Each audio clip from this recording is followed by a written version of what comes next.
separate bills that I've introduced that I'm going to discuss. The first is a bill called the Script Act.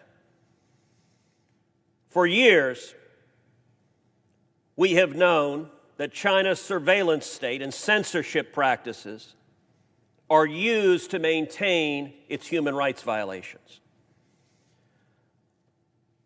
And what this devastating pandemic has shown us is that China's surveillance state and its censorship practices are also a profound threat to our national security, to our public health, and to our public debate, as the Chinese government hid information about the COVID-19 pandemic that began in Wuhan, China, hid it for months on end, and allowed millions across the globe to be threatened, their lives and health and safety to be threatened.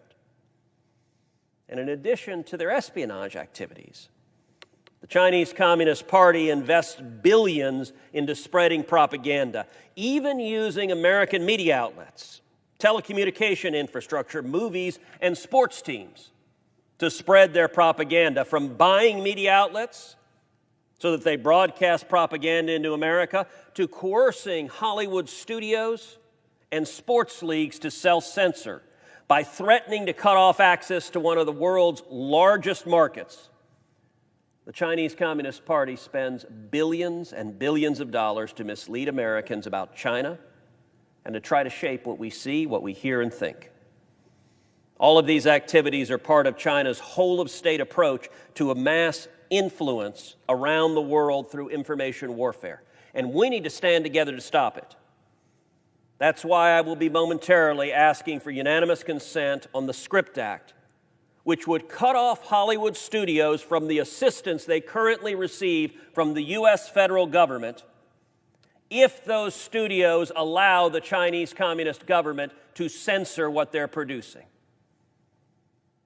We've seen this pattern over and over and over again, Hollywood being complicit in China's censorship and propaganda in the name of bigger profits. Bohemian Rhapsody, wonderful biopic of Freddie Mercury, story of the band Queen. Well, the Chinese government was upset that Freddie Mercury was homosexual and demanded that Hollywood censor out scenes that showed that Freddie Mercury was homosexual. And Hollywood, those great woke social warriors that they are, compliantly said, we're more interested in the money than in artistic integrity, than in telling Freddie Mercury's story, so the Chinese government will happily edit out those scenes.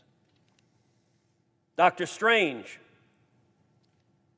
another movie, comic book movie, in Doctor Strange, they changed the Ancient One's character from being from Tibet, which is how it's portrayed in the comic book, to Celtic. Because, you know, the Chinese communist censors, they don't want to recognize Tibet, another area that has been subject to persecution and oppression from China, and Hollywood meekly complied. In the sequel to Top Gun,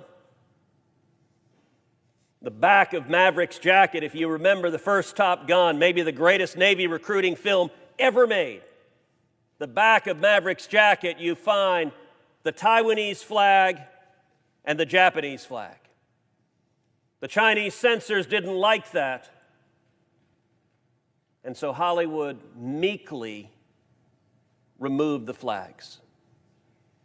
What does it say to the world when Maverick is scared of the Chinese communists?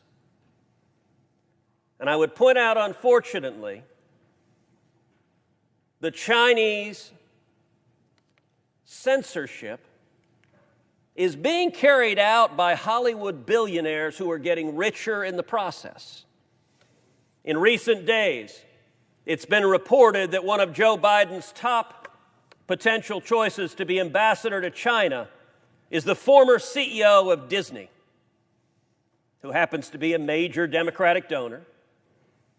Disney just came out with the movie Mulan. In the movie Mulan, which the director described as, quote, a love letter to China.